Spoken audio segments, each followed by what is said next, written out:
docente de la Facultad de Humanidades y Ciencias Sociales de nuestra universidad, Jorge Almada, quien también es antropólogo social, estudió historia también, sí. y también conduce un programa en la televisión universitaria de Misiones, mirando y aportando la mirada a las noticias internacionales. Así que bienvenido, Jorge, gracias por aceptar la invitación y para ayudarnos a mirar lo que pasó el viernes, que nos dejó perplejos.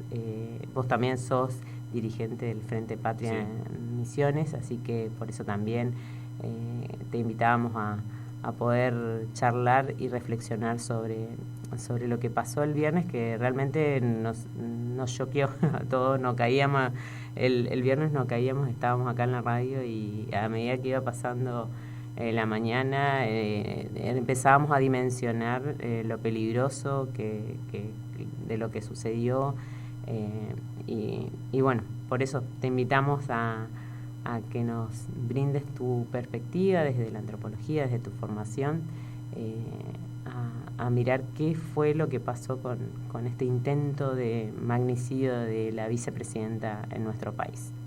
Bueno, María Cristina, antes que nada agradecerte la invitación.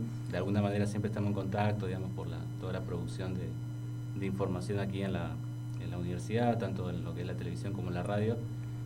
Bueno, comparto tu sensación de esas horas. Fue como, y creo que para muchos y para muchas fue como ir cayendo, ¿no?, en la situación, asumir la gravedad, ¿no?, lo terrible, lo repudiable que es. No hay que, nunca hay que dejar de decirlo, ¿no?, lo repudiable. Y después, de alguna manera, es como que el hecho adquirió la dimensión que tiene, ¿no es cierto? De las primeras horas y después de todo lo que le siguió. Bueno, cuando me hacían la invitación, un poco me tiraban algunas variables históricas o antropológicas también. Bueno, en la historia argentina, en la historia latinoamericana también se han dado intentos de magnicidios también. Como magnicidios podemos tomar, si se quiere, y hace poco salió un artículo de Página 12 que también recaba los intentos de magnicidio, pero en magnicidios, en la historia, 1811, Mariano Moreno, ¿no?, embarcado en una misión diplomática, al mismo tiempo que a otro referente le habían dado la misma misión diplomática, muere en condiciones muy, muy extrañas. La evidencia histórica apunta que fue envenenado en alta mar. Y Mariano Moreno era un líder, digamos, con fuerte arraigo popular, digamos, ¿no? Impulsó una reforma en la tenencia de la tierra, ¿no?, más derechos para las clases desposeídas del momento. Impulsó ese plan de operaciones, por ejemplo, que fue una medida, por ejemplo, de control del mercado interno y el mercado externo, ¿no? Y de alguna manera era incómodo. Uh-huh. Mariano Moreno ya en 1811 era incómodo para los sectores de poder. Tal es así que después Saavedra, al momento de su muerte, dice hacía falta mucha agua para apagar tanto fuego, ¿no? Y bueno, esa es una de los elementos de magnicidio en la historia argentina. Otro lo podemos tener en 1935, el asesinato de Bordaberry, ¿no?, una bala que iba dirigida en realidad a Lisandro de la Torre. Uh-huh. En el Senado de la Nación. Es un magnicidio que se produjo en el Senado de la Nación en 1935, en momentos que Lisandro de la Torre había denunciado un acuerdo espurio, ¿no?, con respecto al comercio de la carne entre en ese momento el gobierno argentino y Gran Bretaña, ¿no? Uh-huh. También molestó evidentemente a los sectores de poder, y una bala que iba dirigida para él la termina recibiendo Bordaberry, ¿no? Uh-huh. Estas son las dos historias de magnicidios de la historia argentina. Después hubo varios intentos, muchos.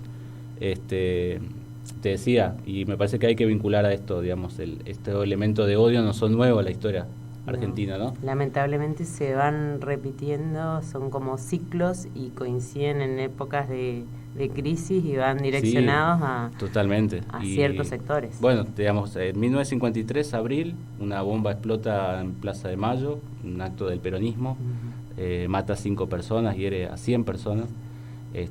Y junio del 55, que sabemos que fueron los bombardeos a Plaza de Mayo, ¿no? 25 bombas caen en la Plaza de Mayo, en Casa de Gobierno, con también la intención de matar en ese momento a Juan Domingo Perón, digamos, el presidente de esa época.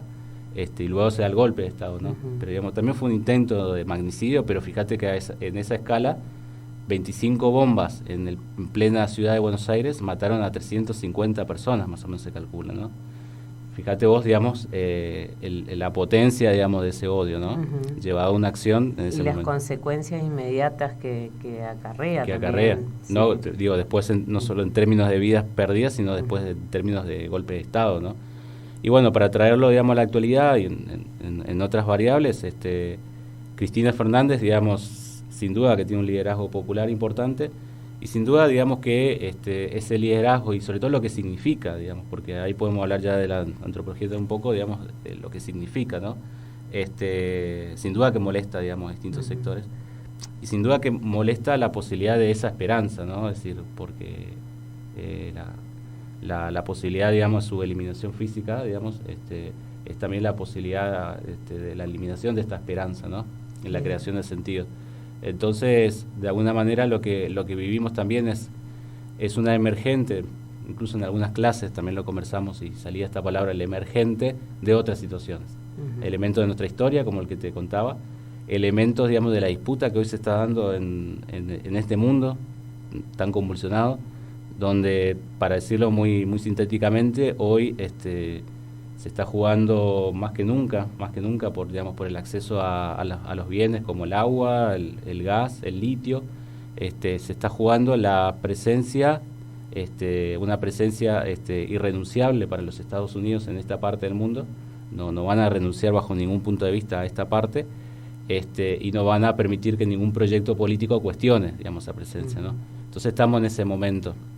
No es casualidad que se ha aplicado la guerra judicial en distintos países, ¿no? De Latinoamérica, bueno, contra Lula, justamente, claro, con todos líderes populares. Exactamente, ahora, digamos, justamente en elecciones, dentro de muy poco, intentando condicionar, ¿no? En el caso de Lula, digamos, que estuvo preso, digamos, como preso político, pero y condicionar su política, ¿no? Digamos, no es solamente la persona que es aprisionada o perseguida, estigmatizada, sino que es la posibilidad de condicionar su política. Es decir, esto no se puede hacer de esta manera, digamos, estas políticas no se pueden hacer de esa manera, una sobredeterminación, muchas veces decimos. Entonces estos se está jugando, digo, y lo que puede expresarse, digamos, en alguien que toma la acción, asume esa dimensión, ¿no? Más allá de sus motivaciones incluso personales o de las circunstancias por las cuales llegó a esa acción, fíjate vos que termina, digamos, en esta corriente, digamos, de situación, ¿no? O sea, me parece importante entenderlo en el marco de esa situación, ¿no? Y las responsabilidades, decíamos antes de salir al aire, que tenemos, nos decía en nuestra charla con la doctora Rosaura Barrios, también de la carrera de comunicación, la responsabilidad de tomar la palabra pública, no solamente de los comunicadores, de los políticos, y que vemos como que se echa más leña al fuego con algunas declaraciones que vimos después de este episodio, y hasta poniendo en duda, viralizando fake news. Por ejemplo, la persona esta que acusaron que es militante y que ahora se ve su fotografía y por todos lados sin tener nada que ver, y siendo realmente un militante del espacio político de Cristina. Sí. Digamos, se cruzaron muchos límites y se dimensionan con la posibilidad que brindan estas redes y plataformas, que no olvidemos el rol que cumplieron también hace poco en catapultar a un Bolsonaro o un Trump. Claro. A los espacios de poder en estos países también, ¿no? Sí, yo creo que se las puede pensar incluso como tecnologías de poder, ¿no? Tecnologías sociales de poder. Hace algún tiempo me decía una entrevistada, digamos, las notas internacionales, que se habla de la posverdad, digamos, la posverdad en sentido estricto no existe, porque o es la verdad o la falsedad, ¿no? Entonces, digo, fortalecer esos conceptos en el sentido de que la falsedad o, digamos, las noticias falsas apuntan a construir confusión, ¿no? Y apuntan a construir resultados. Entonces hay que ser muy muy claro y firme con esto, ¿no? Es decir, separar los datos reales, chequeados, de los no chequeados, ¿no? Para el que aborda nota política, para el que aborda internacional, para el que aborda deportivo, siempre el chequeo, digamos, y la veracidad, ¿no? Frente a la falsedad. Yo creo que que están estas técnicas, digamos, estas tecnologías están en el marco de esta intención de sobredeterminar los destinos, ¿no? De que no se pueda tomar medidas trascendentales, como por ejemplo la navegación de nuestros ríos, la creación de flota mercante, la administración del litio, digamos, ¿no? Discusiones fundamentales. Y creo, digamos, que esta cuestión de la separación de la falsedad y de la veracidad un poco también tiene que poner el eje, digamos, en esta discusión estructural, ¿viste? Porque de alguna manera es como si solamente trabajamos, digamos, que de alguna manera tenemos que hacerlo también, en desmontar las noticias falsas, tampoco podemos crear agenda, ¿no? O sea, hay toda una parte de energía que ponemos en desmontar noticias falsas, pero perdemos otra parte de energía en apuntar a esas discusiones centrales, ¿no?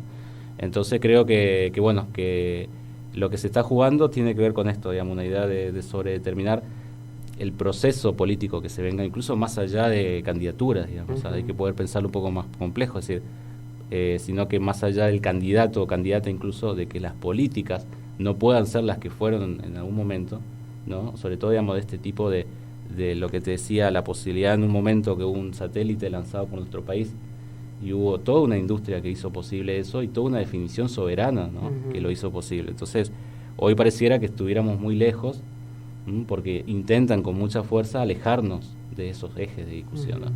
Es decir, hoy poder discutir todas estas cosas que te decía, hasta una empresa estatal del litio que algunos compañeros de las organizaciones populares lo están planteando, parece que es algo alejado, ¿no? O efímero, cuando en realidad es trascendental, ¿no? Para el futuro. Así que, volviendo un poco al eje de lo sucedido, creo que pone el eje, digamos, en la definición de lo que va a suceder. También es cierto que el gobierno que estamos transitando está sufriendo muchísimas presiones, y más que presiones también limitaciones. Entonces al mismo tiempo se imponen, digamos, políticas del FMI. Entonces de alguna manera es un doble juego, ¿no? Digamos, de arrinconar lo popular en lo político y arrinconar muchas veces a lo popular en las condiciones de vida también, ¿no? Y en las medidas. Bueno, ante eso nosotros creemos que tenemos que plantear esta mirada de nuestra historia, la planificación de la política se planifica, y la planificación del Estado, ¿viste? En función de las tradiciones que hemos tenido, y poder corrernos de estas noticias falsas, digamos, y tener la capacidad de crear agenda. Si no tenemos la posibilidad de ser creativos, creemos que digamos, es más difícil, ¿no? La posibilidad de tener un proyecto, ¿no? Comunicacional y político, ¿no? O sea, tenemos que recuperar esa capacidad de iniciativa y de creatividad. Sí. Y más, en estos tiempos también en los grupos de producciones y en la misma radio universidad, de las radios universitarias, decían, ante este hecho la acción fue reunirnos, encontrarnos, generar espacios para poder sobrellevar lo que estaba pasando, porque en algunos casos es como que la gente también te sorprendía las actitudes en las redes, o de gente de los sectores también populares que decían cada cosa, digamos, que te alarmaba. Entonces encontrar esos espacios, digamos, de contención y de charla y de análisis para poder sobrellevar esto, porque si hubiese pasado, ¿con qué Argentina nos hubiésemos encontrado? ¿Qué Argentina nos esperaba si esto realmente hubiese sucedido?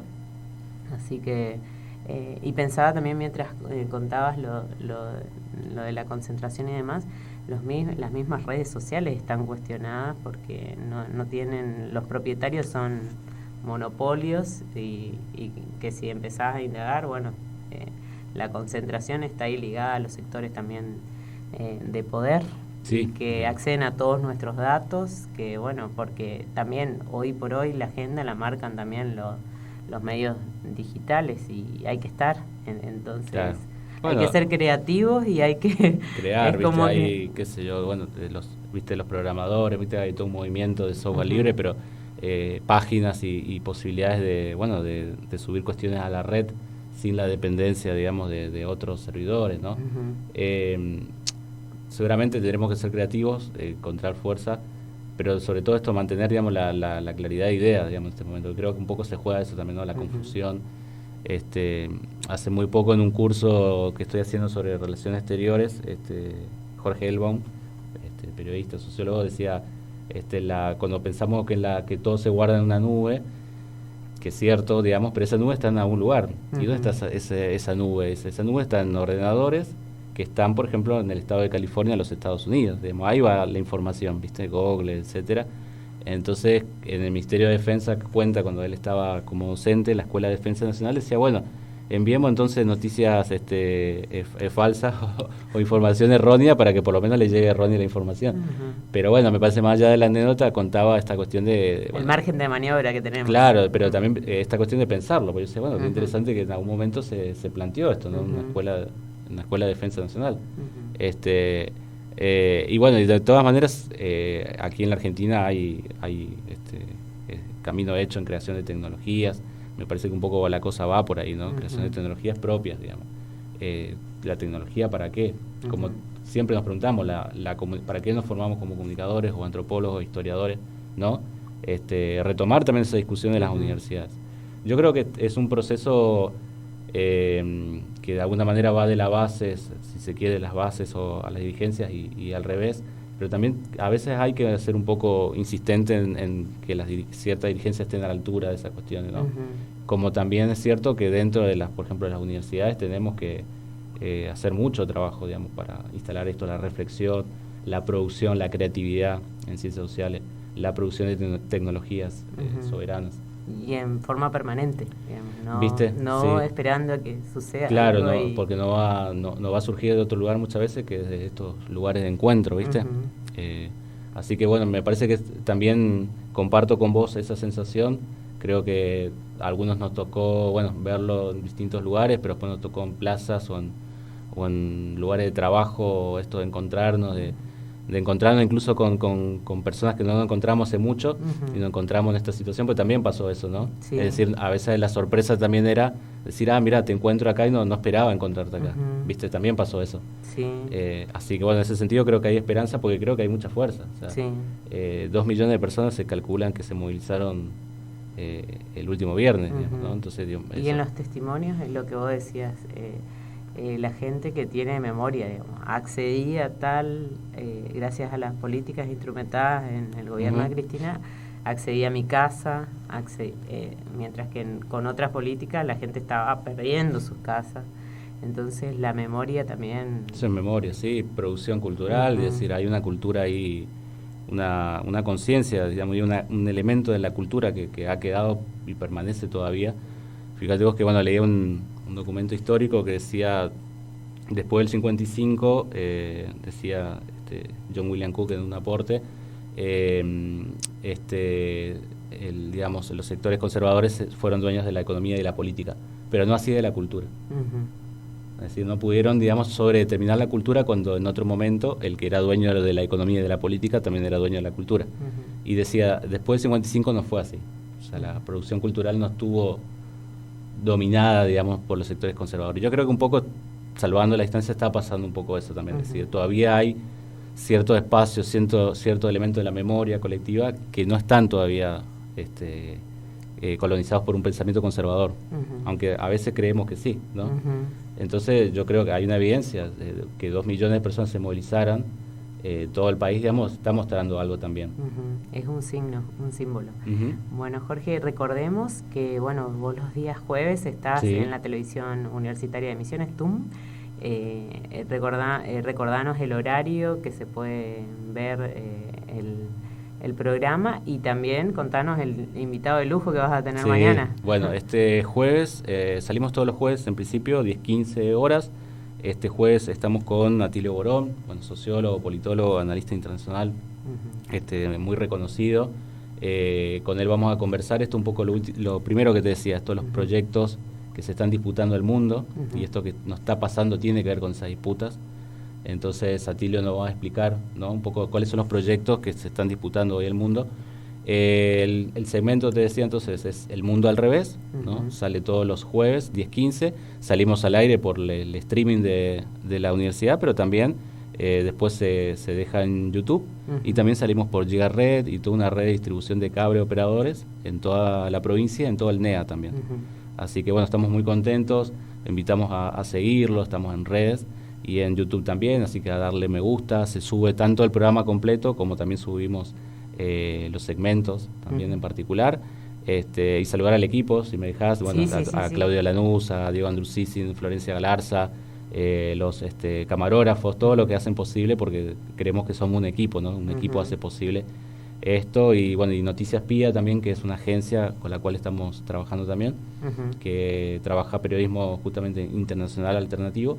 Y bueno, con ellos estamos trabajando corresponsalías en todo Sudamérica. Y la colaboración que también estás haciendo con y Telesur, claro, Uh-huh. también damos una colaboración con Telesur, y con ellos también trabajamos contenidos, corresponsalías, así que bueno, estamos muy contentos. Y nada, estamos el primer año, pareciera que pasó más tiempo, pero empezamos este año con El Mundo al Revés, y bueno, estamos contentos porque estamos teniendo un crecimiento interesante. Bueno, muchísimas gracias por visitarnos y por ayudarnos a reflexionar sobre este tema. Por favor, gracias a vos. Bueno, 8:26 en el país.